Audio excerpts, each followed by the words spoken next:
नमस्कार दोस्तों, आपका स्वागत है अपने YouTube चैनल PFP में। आज हम बात करने वाले हैं बाटा और रिलैक्सो के बारे में, जो कि ऑफ कोर्स काम करता है फुटवेयर इंडस्ट्री में। इन दोनों स्टॉक्स में बाइंग का मौका हमें फिर से मिलने वाला है, तो नज़र रखनी चाहिए, नज़र नहीं हटनी चाहिए इन स्टॉक से। सपोर्ट को जान लेते हैं और वहाँ पर बाइंग करनी चाहिए। तो कौन सा है सपोर्ट प्राइस, कौन से लेवल पर बाइंग करनी चाहिए, इन सभी चीज़ों के बारे में बात करेंगे। लेकिन उससे पहले अगर आपने चैनल को सब्सक्राइब नहीं किया है तो प्लीज़ सब्सक्राइब कीजिए और रेगुलर अपडेट्स पाने के लिए नोटिफिकेशन बेल को प्रेस कीजिए। साथ ही साथ टेलीग्राम चैनल को भी ज्वाइन कीजिए, जिसकी लिंक डिस्क्रिप्शन बॉक्स में दी गई है।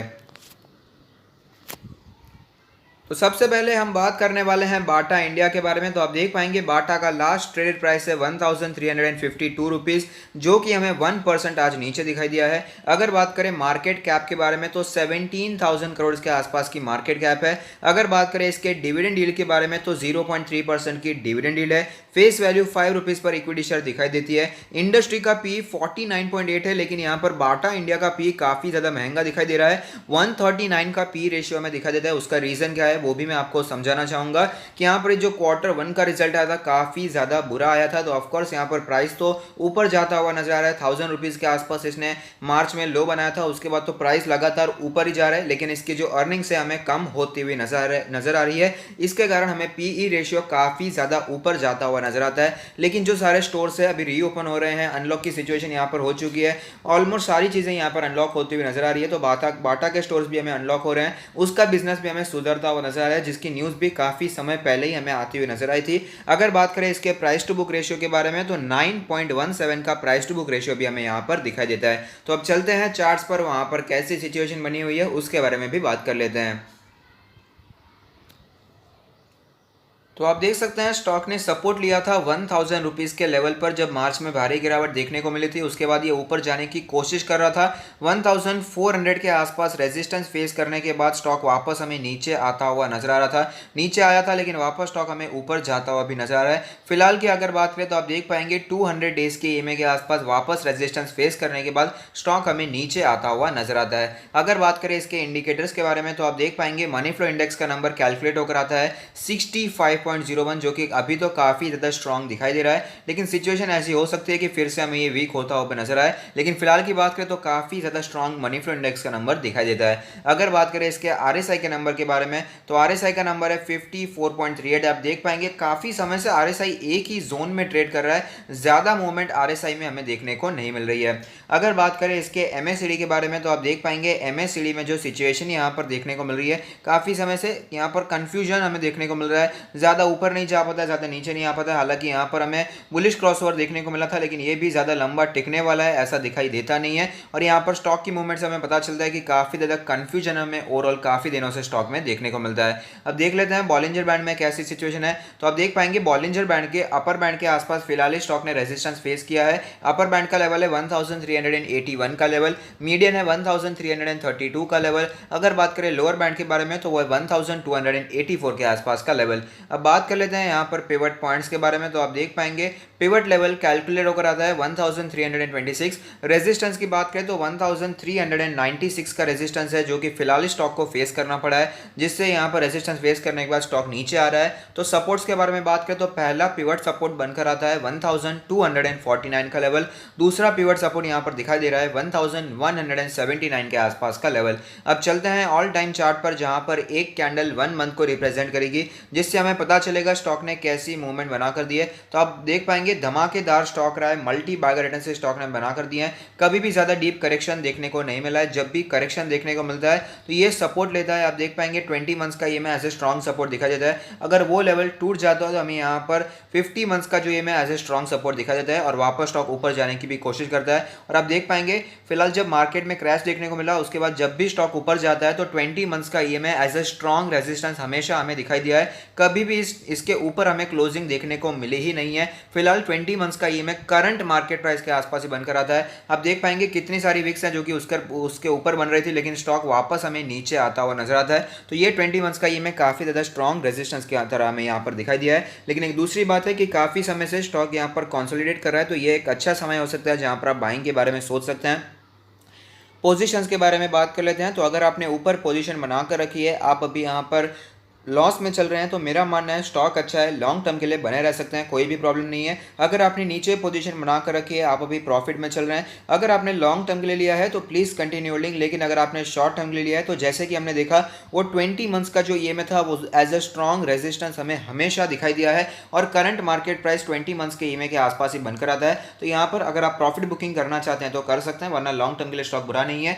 अब बात करें यहाँ पर फ्रेश बाय के बारे में तो ओवरऑल स्टॉक का काफ़ी अच्छा है, फंडामेंटली स्ट्रॉन्ग है। अगर आप इसे अपने पोर्टफोलियो में ऐड करना चाहते हैं तो ऑफकोर्स कर सकते हैं, और साथ ही साथ अगर आप अपना पोर्टफोलियो हमसे रिव्यू करवाना चाहते हैं तो उसका लिंक भी हमने डिस्क्रिप्शन बॉक्स में दे दिया है। तो यहाँ पर हमने देखा है कि जो 200 डेज का मूविंग एवरेज बनकर आता है वो एज ए स्ट्रॉन्ग रेजिस्टेंस बार बार दिखाई दिया है। जब स्टॉक वहां पर जाता है तो वापस हमें स्टॉक नीचे आता हुआ नजर आता है, तो वापस फिलहाल ये स्टॉक उसी लेवल के आसपास ट्रेड कर रहा है। तो यहाँ पर बाइंग की अपॉर्चुनिटी बनकर आती है। पहले भी हमने बाइंग की है 1250 के लेवल के आसपास बाइंग की थी और उसके बाद अच्छा प्रॉफिट भी हमें देखने को मिला था, लेकिन स्टॉक वापस नीचे आ रहा है। तो सपोर्ट्स को जान लेते हैं। तो पहला सपोर्ट जो बनकर आता है वो है 1250 से करके 1300 का लेवल। ये काफ़ी ज़्यादा स्ट्रॉन्ग सपोर्ट है जहां पर आप पहली बार बाइंग करने के बारे में सोच सकते हैं। लेकिन अगर बात करें इसके दूसरे सपोर्ट के बारे में तो दूसरा सपोर्ट जो बनकर आता है वो है 1200 से करके 1250 के आसपास का लेवल, जहां पर आप दूसरी बार भी बाइंग करने के बारे में सोच सकते हैं। तो अपने नेचर के हिसाब से कौन से भी एक बाइंग लेवल को फॉलो कर सकते हैं या फिर दोनों ही लेवल्स पर बाय एंड डिप्स करने के बारे में सोच सकते हैं।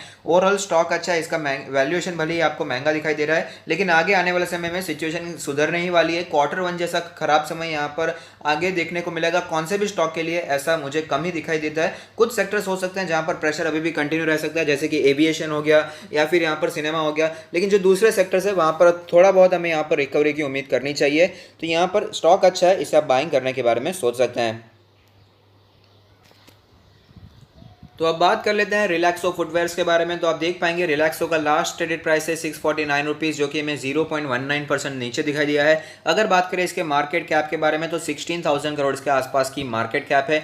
डिविडेंड यील्ड है 0.19%, फेस वैल्यू 1 रुपीज़ पर इक्विटी शेयर है। अगर बात करें इंडस्ट्री के पी के बारे में तो 49.8 की इंडस्ट्री की पी है, लेकिन अगर रिलैक्सो के पी रेशियो की बात करें तो 80.23 की पी रेशियो हमें यहाँ पर दिखाई देती है, जो कि बाटा इंडिया के कंपेरिजन में काफ़ी ज़्यादा कम दिखाई दे रही है। उसका रीजन है कि क्वार्टर वन में बाटा इंडिया ने तो लॉस किया था, लेकिन रिलैक्सो फुटवेयर ने फिर भी प्रॉफिट यहां पर मेंटेन किया था। मेंटेन तो नहीं, यहां पर प्रॉफिट में गिरावट तो ऑफकोर्स देखने को मिली थी, तकरीबन 50% के आसपास का प्रॉफिट में फॉल देखने को मिला था, फिर भी प्रॉफिट तो देखने को मिला था। इसीलिए पी रेशियो बहुत ज़्यादा हमें स्पाइक करता हुआ दिखाई नहीं दिया है। अगर बात करें इसके प्राइस टू बुक रेशियो के बारे में तो प्राइस टू बुक रेशियो है 12.66। अब चलते हैं चार्ट्स पर, वहां पर कैसी सिचुएशन बनी हुई है उसके बारे में भी बात कर लेते हैं। तो आप देख सकते हैं 500 का level as a strong support हमें दिखाई दिया था जब मार्केट में भारी गिरावट देखने को मिली थी, और उसके बाद इसमें काफ़ी ज़्यादा ऑपरेटर एक्टिव होते हुए नजर आए थे। ऑलमोस्ट अपने पीक लेवल पर पहुंचा दिया था, 800 के आसपास पहुंचा ही दिया था, लेकिन वापस तुरंत ही 3 दिनों में ही भारी गिरावट स्टॉक में देखने को मिली। स्टॉक वापस हमें यहाँ पर वीक होता हुआ नजर आया था, लेकिन वापस हमें स्ट्रेंथ लौटती हुई नजर आ रही है, जो कि एक अच्छी बात है। तो अब यहाँ पर करंट सिचुएशन की अगर बात करें तो आप देख पाएंगे पिछले 3-4 दिनों से हमें यहाँ पर थोड़ी सी वीकनेस दिखाई दे रही है। फिलहाल ये अपने 20 डेज के मूविंग एवरेज के नीचे ट्रेड करता हुआ नजर आता है, और 50 मंथ्स के 50 डेज के मूविंग एवरेज जो कि ग्रीन लाइन आपको दिखाई दे रही है उसी के आसपास ये ट्रेड करता हुआ नजर आता है। लेकिन 200 डेज का मूविंग एवरेज अभी भी हमें सेफ दिखाई दे रहा है। अगर बात करें इसके इंडिकेटर्स के बारे में तो मनी फ्लो इंडेक्स का नंबर है 54.63। अब देख पाएंगे काफी समय से मनी फ्लो इंडेक्स का नंबर एक ही जोन में हमें ट्रेड करता हुआ नजर आता है। ओवरऑल 54 का नंबर भी काफी ज्यादा स्ट्रॉन्ग या न्यूट्रल हम कह सकते हैं, neutral situation to strength condition हमें यहाँ पर दिखाई देती है। अगर बात करें आरएसआई के नंबर के बारे में तो आरएसआई में भी सिचुएशन कुछ ऐसे ही दिखाई दे रही है। यहाँ पर एक ही जोन में आरएसआई काफी समय से ट्रेड कर रहा है। 47.62 का आरएसआई का नंबर है, जो कि हम कह सकते हैं न्यूट्रल कंडीशन ओवरऑल दिखाई देती है। अगर बात करें इसके एमएससीडी के नंबर के बारे में तो आप देख पाएंगे एमएससीडी में जो सिचुएशन देखने को मिल रही है काफी समय से यहाँ पर कोई क्लियर सिग्नल हमें दिखाई नहीं देते हैं। बियरिश क्रॉसओवर होता है, तुरंत ही बुलिश क्रॉसओवर होता है, तुरंत ही बियरिश क्रॉसओवर होता है, और फिलहाल हमें यहाँ पर बियरिश क्रॉसओवर देखने को मिल रहा है। अगर बात करें इसके बॉलिंजर बैंड के बारे में तो बॉलिंजर बैंड के अपर बैंड के आसपास रेजिस्टेंस फेस करने के बाद स्टॉक में गिरावट देखने को मिली। अपर बैंड का लेवल है 685 का लेवल, मीडियन है 658 का लेवल, लोअर बैंड है 631 के आसपास का लेवल। अगर बात करें इसके पिवट पॉइंट्स के बारे में तो पिवट लेवल कैलकुलेट होकर आता है 656 का लेवल। अगर बात करें पिवट रेजिस्टेंस के बारे में तो 703 का रेजिस्टेंस दिखा देता है। सपोर्ट्स के बारे में बात करें तो 620 का सपोर्ट है, और भी नीचे जाए तो 573 का सपोर्ट भी हमें यहाँ पर दिखाई देता है। अब चलते हैं ऑल टाइम चार्ट पर, जहां पर एक कैंडल 1 मंथ को रिप्रेजेंट करेगा, जिससे हमें पता चलेगा स्टॉक ने कैसी मूवमेंट बनाकर दिया है। तो आप देख पाएंगे धमाकेदार स्टॉक रहा है, मल्टी बैगर रिटर्न से स्टॉक ने हमें बनाकर दिए हैं। कभी भी ज़्यादा डीप करेक्शन स्टॉक में देखने को मिला ही नहीं है। 20 मंथ्स के ईएमए के आसपास जनरली ये सपोर्ट लेता है और वापस तेजी हमें कंटिन्यू रहती हुई नजर आती है। फिलहाल 20 मंथ्स का ईएमए कैलकुलेट होकर आता है 574 के आसपास का लेवल। अगर बात करें यहाँ पर पोजीशंस के बारे में, तो अगर आपने ऊपर पोजीशन बनाकर रखी है, आप अभी लॉस में चल रहे हैं, स्टॉक अच्छा है, लॉन्ग टर्म के लिए कंटिन्यू कर सकते हैं। लॉस बुक करने का कोई भी रीजन मुझे दिखाई नहीं देता है। अगर आपने नीचे पोजीशन बनाकर रखी है, आप अभी प्रॉफिट में चल रहे हैं, लॉन्ग टर्म के लिए लिया है तो प्लीज कंटिन्यू होल्डिंग कीजिए। लेकिन अगर आपने शॉर्ट टर्म के लिए लिया है तो ये जो 200 डेज का मूविंग एवरेज हमें दिखाई दे रहा है 624 का लेवल, अगर ये लेवल टूटता है तो और भी गिरावट देखने को मिल सकती है। तो इस हिसाब से आप पोजीशन से एग्जिट करने के बारे में भी सोच सकते हैं। फ्रेश बाय के बारे में बात करें तो स्टॉक अच्छा है, रिलैक्सो और बाटा दोनों ही अच्छे, अपने पोर्टफोलियो में जगह दी जा सकती है। और साथ ही साथ अगर आप अपना पोर्टफोलियो हमसे रिव्यू करवाना चाहते हैं तो उसका लिंक भी हमने डिस्क्रिप्शन बॉक्स में दे दिया है। तो यहाँ पर हमने पहले भी आपको रेकमेंड किया था इसमें बाइंग करने के लिए। 580 के आसपास जब ये स्टॉक आया था तब भी हमने रेकमेंड किया था और वापस स्टॉक ऊपर जाता हुआ भी नजर आया था। स्विंग ट्रेडर्स को प्रॉफिट बुकिंग के बारे में भी बताया था और वापस हमने ये कहा था कि 200 डेज का मूविंग एवरेज अगर हमें दिखाई दे तो वहां पर हमें बाइंग करनी चाहिए। और आप देख सकते हैं हमें वहां पर प्राइस रिजेक्शन देखने को मिला, स्टॉक वापस ऊपर जाता हुआ नजर आया था और उससे 670 680 के आसपास जाया गया था, लेकिन वापस वीकनेस देखने को मिल रही है। तो ऐसा अपॉर्चुनिटी लेना है और यहाँ पर बाइंग करने के बारे में सोचना है। तो आप देख पाएंगे काफी दिनों से स्टॉक यहाँ पर सपोर्ट ले रहा है इस लेवल के आसपास, जो कि बनकर आता है 630 के लेवल के आसपास। जब स्टॉक सपोर्ट लेता है और वापस ऊपर जाने की यहाँ पर हमें कोशिश भी दिखाता है, स्टॉक अगर इससे नीचे भी चला जाता है तो उसी दिन कवर होता हुआ नजर आता है, वापस स्टॉक ऊपर जाता है। तो ये एक पॉजिटिव बात है। 630 के आसपास का लेवल ऐसे स्ट्रॉन्ग सपोर्ट हमें यहाँ पर दिखाई देता है। तो जो पहला सपोर्ट लेवल हमें दिखाई दे रहा है वो है यहाँ पर 610 से करके 630 का लेवल। तो अगर आपको स्टॉक कहीं पर भी 610 से 630 के आसपास नजर आता है तो वहां पर आप बाइंग करने के बारे में सोच सकते हैं, क्योंकि 200 डेज का मूविंग एवरेज 624 है। तो काफी ज्यादा स्ट्रॉन्ग सपोर्ट एक ही जोन में हमें दिखाई दे रहे हैं। अगर बात करें इसके दूसरे सपोर्ट जोन के बारे में तो आप देख पाएंगे स्टॉक ने पहले भी इस लेवल के आसपास सपोर्ट लिया है, जो लेवल है 575 580 के आसपास का लेवल। तो अगर आपको स्टॉक कहीं पर भी 570 से करके 600 के आसपास दिखा देता है तो यहाँ पर आप बाइंग करने के बारे में सोच सकते हैं। अपने नेचर के हिसाब से किसी भी एक लेवल को फॉलो कर सकते हैं, वरना दोनों लेवल पर बाय एंड डिप्स करने के बारे में भी सोचा जा सकता है। तो अगर आपको ये वीडियो पसंद आता है तो लाइक कीजिए, शेयर कीजिए, कमेंट कीजिए, सब्सक्राइब कीजिए और मुझे मोटिवेट कीजिए। Thank you, stay happy, happy investing.